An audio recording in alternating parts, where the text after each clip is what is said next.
So I've been using the DJI OM4 for roughly 4 months now, and in that time it's been super useful. So let's talk about it.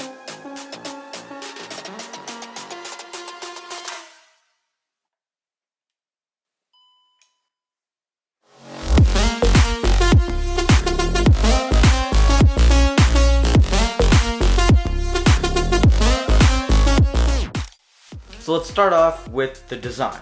The DJI OM4 is very similar to its predecessor, the DJI OM3, and its successor, the OM5, with a couple of changes. So it's basically two halves. You've got the bottom half, which is the base, with all your buttons and the grip, and the upper half, which is the arm and the head where you attach your phone.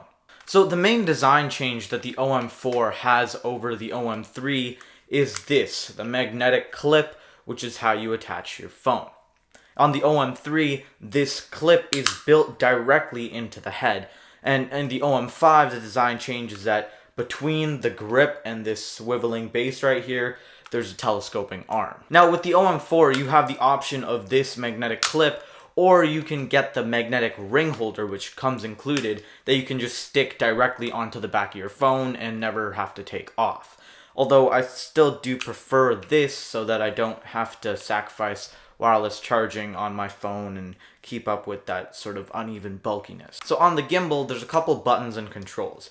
You have the joystick, which controls the arm of the gimbal. You've got an M button, which is for power and also for a couple of sort of like controls, I guess. On the left, you have a little sort of like, I don't know what you call this, but it's for zooming in and out. And on the back, you have a trigger, which is useful for controls like active track and recentering the gimbal. You also do have a USB-C port for charging, and then a covered USB-A port.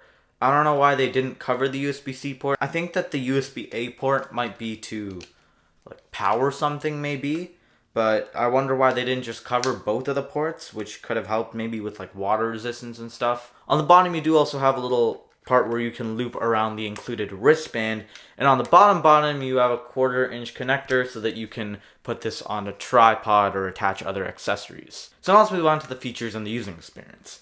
And first off, this is a gimbal. So if you don't know what a gimbal is, it's basically a stabilizer. And in this case, it's a handheld stabilizer for phones. Now this is my first ever gimbal, so I have no experience with stabilization and any of that, and I've got to say, it's pretty good. In fact, a lot of the shots in the short film would not have been possible without this stabilization. I even actually took 1 or 2 shots while actually biking and holding the gimbal like this, which was wild. The motors in this are really powerful. I tried running back and forth. It is a 3-axis stabilization motor, unlike 5-axis stabilization you see built into cameras like this one I'm using to record. It's also got this cool feature for when you're recording low or really close to the ground. Basically what you have to do is turn the gimbal 90 degrees, but you have to like do it perfectly or else sometimes it won't work.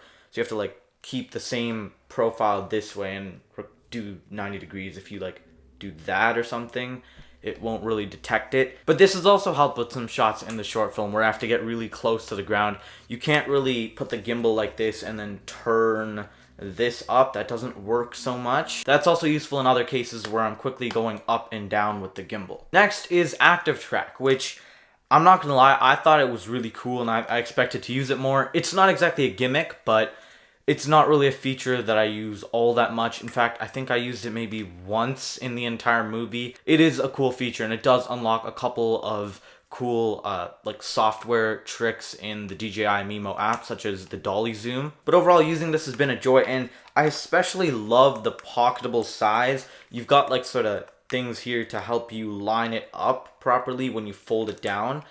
But yeah, this size has just been so much fun to use because I can just do this. I just stuffed it into my pocket and I'm ready to go. But I do have a couple problems with this device, and I did address these in my 1 week impressions video. So first is off axis, and this is not a problem that popped up too much, but when it does happen, it is super annoying.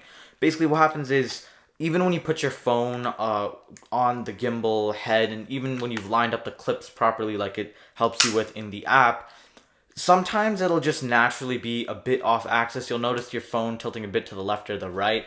I'm not sure if this is maybe my case that I'm using, which actually I have to take that off every time I record anyways. But that's also why I don't use the ring holder. Aside from losing wireless charging capabilities, putting that on and then, you know, having this off-axis problems, it's a lot harder to fix, I guess, on that. Another issue is with Active Track 3.0, which is that if someone's moving too quickly or they move quickly out of frame and then maybe re-enter, the gimbal just overspins. It'll just stop and then it'll start like slowly tilting even further out of frame, which is definitely something I'd like to see improved with further versions of Active Track. If they can definitely just increase or like the efficiency or the responsiveness of that tracking to keep the person in the center of the frame more, not necessarily just in the frame. But there's also a lot to talk about in the app, which is also where I can voice a couple other problems, since this gimbal relies very, very heavily on the app. So the app is DJI Mimo, and it connects to your smartphone to unlock a lot of the features of the gimbal. So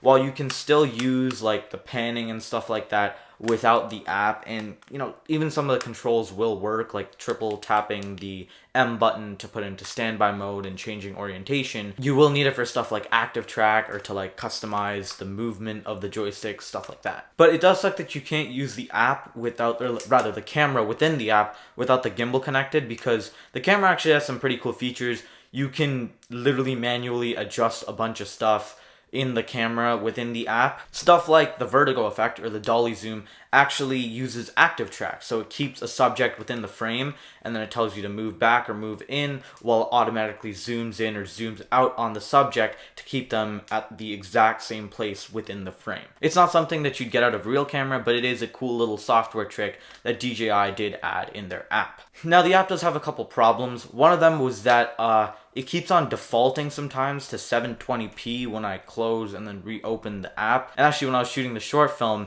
I recorded maybe 20% of that entire short film in 720p by accident because the app just automatically switched to it. And well, I mean, no one noticed, so I guess that's a good thing. But also the panning, so it's a bit slow and a bit too fast. It only has three settings: slow, medium, and fast.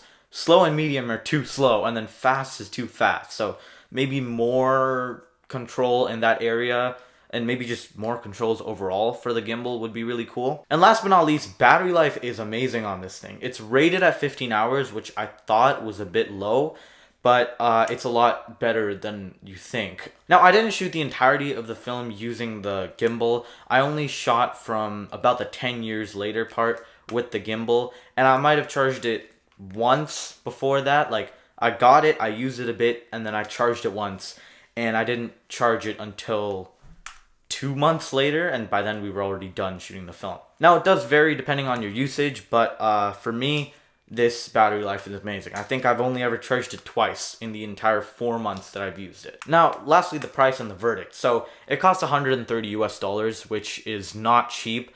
It's about 170 Canadian, but I got it for $130 because it was on discount. But that places it squarely in between the OM3 and the OM5. The OM3 is $99 US and the OM5 is $160 US. Not only that, but you've also got another really good gimbal competitor, Gimbal, which makes really good gimbals as well. They don't have this, you know, thin and light design.